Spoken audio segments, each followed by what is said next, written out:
안녕하세요. 메이크업 라이프스타일 랩 제입니다. 오늘의 주제는 레인지 오브 모션, ROM 관절 가동 범위가 부상 방지와 근성장에 중요할까입니다.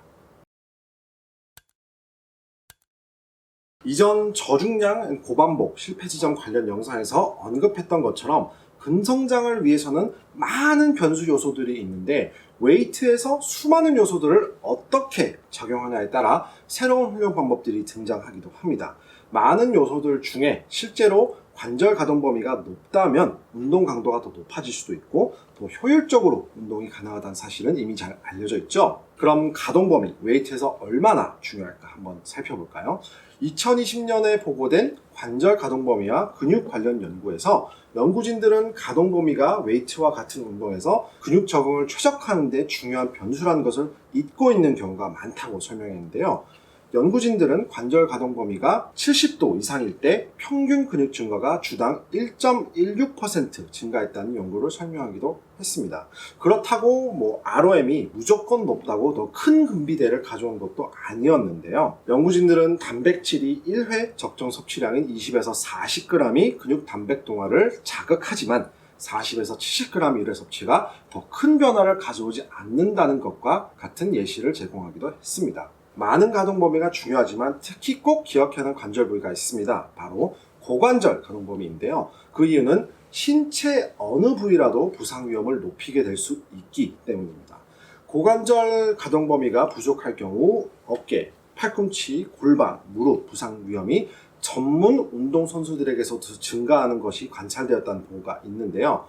스쿼트, 런지와 같은 고관절이 개입되는 운동에서 가동 범위가 낮을 경우 부상 위험은 더 증가할 수 있겠죠. 스쿼트에서 부상 관련 발목, 무릎, 고관절 가동 범위가 영향을 준다는 것도 잘 알려져 있습니다. 2017년 국제 스포츠 물리 치료학 회지에 취미로, 여기서 취미란 레저형, 운동선수가 아닌 운동을 하는 일반인이라고도 보시면 되고요. 이렇게 웨이트를 하는 남성과 여성의 고관절 가동 범위를 연구한 결과가 보고되었는데요.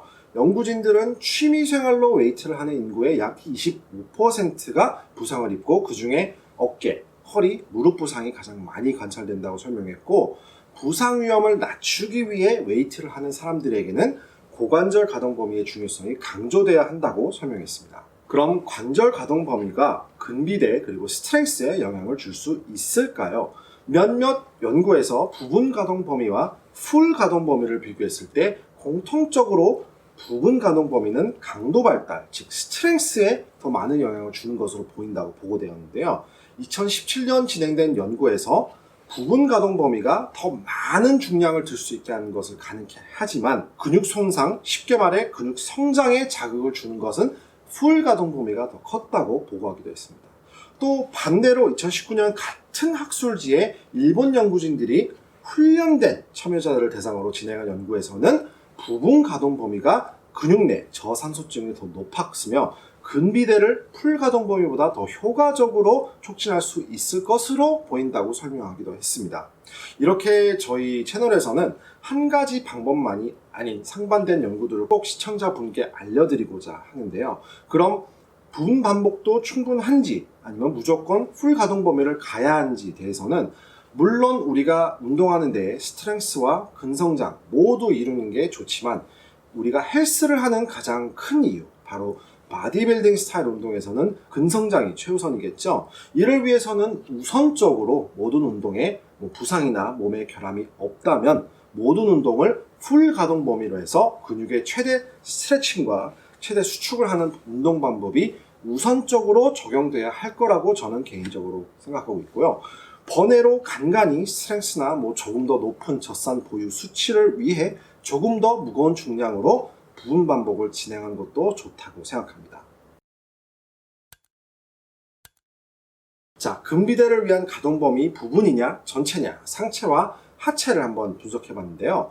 2020년 부분과 풀 가동 범위와 근비대 관련 진행됐던 이전 연구들을 분석한 리뷰 논문에서는 하체의 경우 풀 가동 범위 훈련이 부분 가동 범위를 적용한 운동하는 것보다는 근비대에 이점이 있다는 일관된 보고들이 있어 보이지만 상반신의 경우 관련 증거가 제한적이라고 분석했습니다.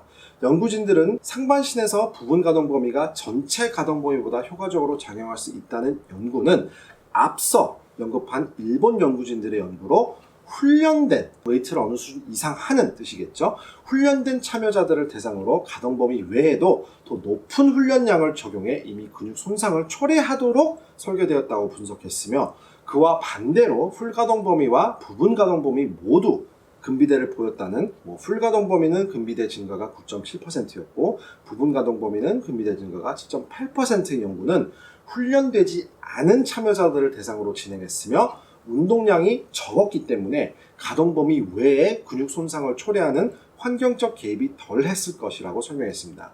이 분석만 본다면 다른 요소 개입 없이 가동 범위와 근비대라는 주제로는 두 번째 언급됐던 연구 결과가 더 정확하지 않은가 싶은데요. 앞서 부분 반복이 더 많은 중량을 들 수 있게 한다는 연구 결과들처럼 부분 반복이 가동 범위와 상관없이 고중량으로 기계적인 큰 부하, 메커니컬 스트레스죠. 큰 부하를 주기 때문에 근비대에 작용할 수 있는 다른 요소가 될 수도 있겠습니다.